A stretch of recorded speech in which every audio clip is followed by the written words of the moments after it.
What is this self?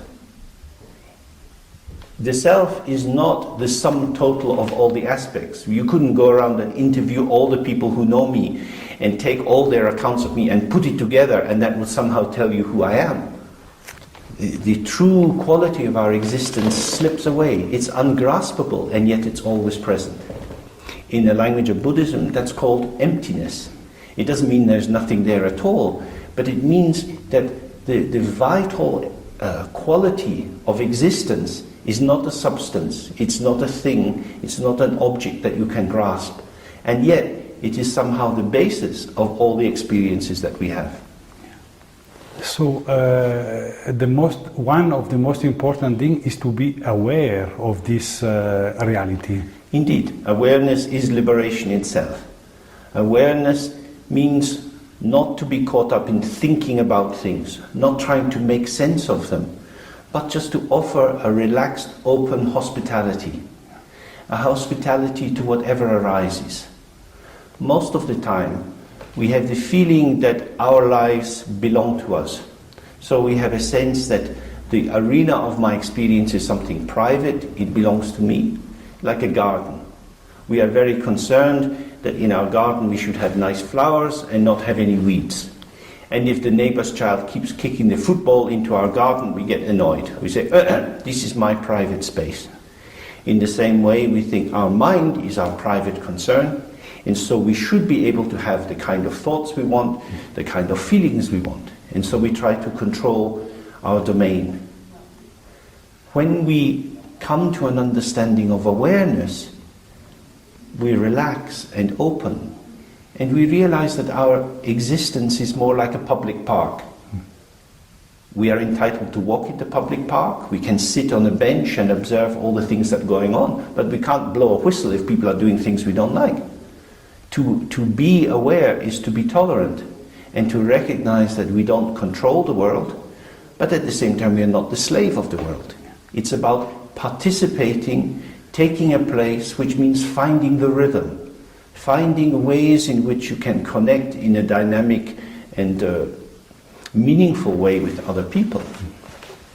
So this ground reality is more a space, not a thing. Yes, yes indeed. And because it's a space you can't grasp it, and yet it never vanishes. It's always there when you allow yourself to become aware of it, but most of the time we are preoccupied by the things that fill the space. Just as if you live in an apartment, you get used to the furniture that's there, and then maybe after some years you say, oh, I'm tired of this, so we need to redecorate. You decide to paint the walls, you take the furniture out, and suddenly you think, oh, this is an interesting space. But when all the furniture was in the room, you didn't see the room, you just saw the furniture. So the purpose of meditation is to do a big spring cleaning. Take the furniture out, strip the walls down. So in this space, many, many things are possible. Many, many things can occur.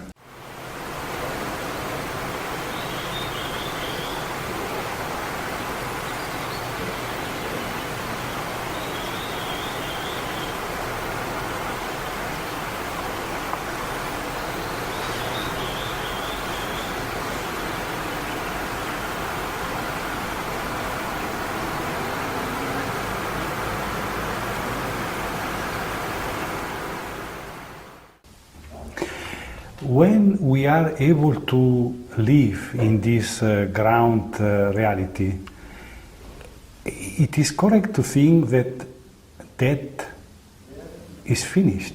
Death don't exist because this ground basis is eternal. That's correct. It is infinite. So finite moments arise, and these finite moments of being awake in the day, going to sleep at night, gradually some clarity can come into your state of sleeping, so that you have more sense of an ongoing, unbroken awareness, whatever is occurring. When you're happy, when you're sad, what continues is this open potential. So when you come to the moment of death, death is another kind of experience, an experience which is being enacted on the same stage, the stage of emptiness, of openness. However, if you think, my life belongs to me, in my flesh and blood body, this is my true basis. I, this person, born from my mother and father, I am me, myself. If you think this is the basis of your existence, death will hit you very hard. You will feel very sad, very disturbed and upset. But if you recognize that we manifest in this world because of many different factors, and the one stable continuity is this empty awareness which pervades all things, then death is just another chapter opening. So we are not our body. We are not our body, we are not our thoughts, and yet, of course, we are our body and our thoughts. There is a double edge to this. If you say we are not it, we go to an extreme of nihilism. And if we say I am fully my body, we go to an extreme of eternalism.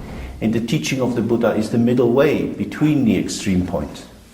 But then how to live according with this ground reality?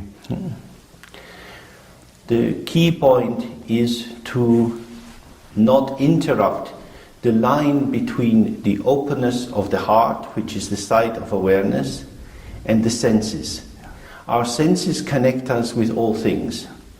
If instead of processing the information through our thoughts, feelings, habits and assumptions, we open and respond directly, spontaneously, we will find that the correct activity arises in the world. So it's about learning to trust an immediacy of being, to stop being an internal politician, to stop being concerned with winning and losing, with fame and notoriety, and just to be at home in ourselves as we show ourselves. So it is a kind of dance. The whole world is nothing but a dance, but the dance of illusion, in which subject and object ceaselessly interweave.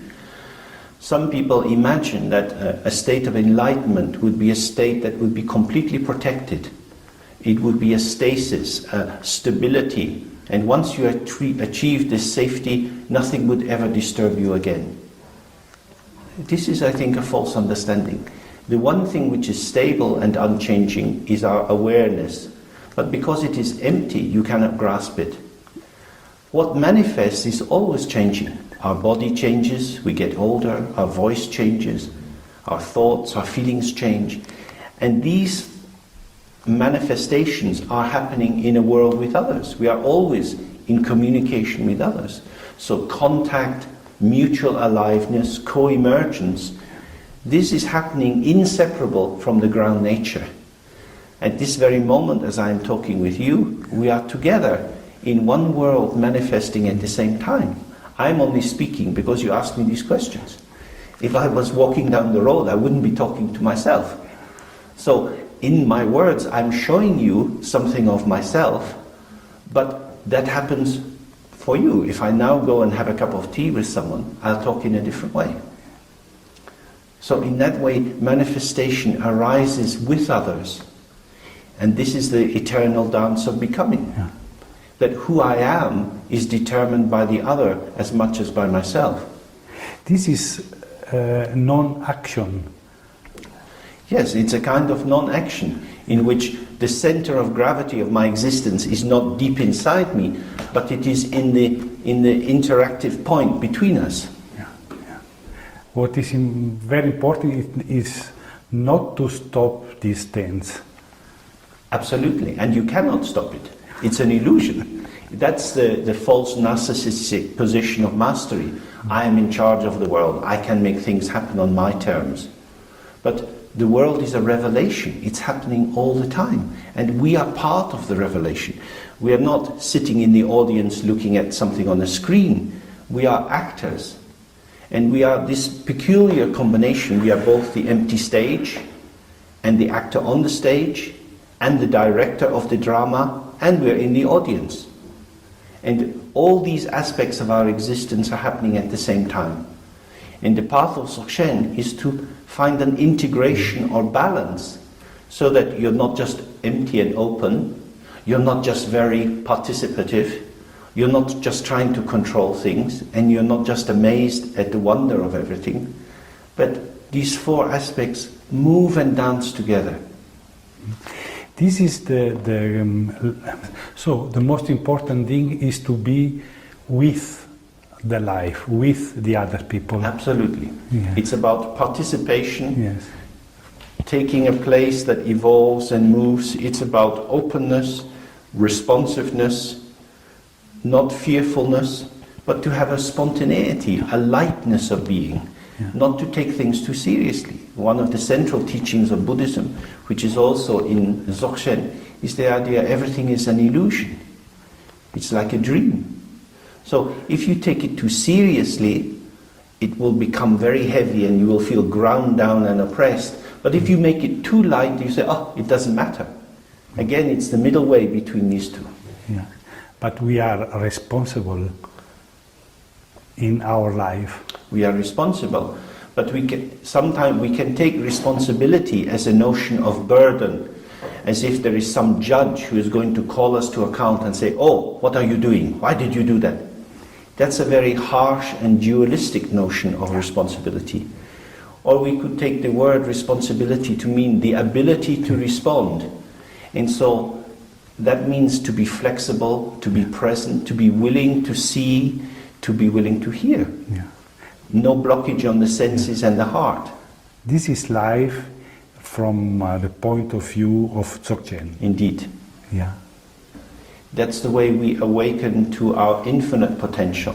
That rather than defining ourselves by the cultural ideas and the ideas from our family and schooling, which we have become cramped inside, living in the house of all the inheritance that we have, we open the walls of this house and we realize that we actually inhabit an infinite mansion of many, many possibilities. And through that we can engage with more kinds of people. We can find everything interesting because we are willing to look. We look before we come to a conclusion. And the main way to limit your life is to come to a conclusion before you look.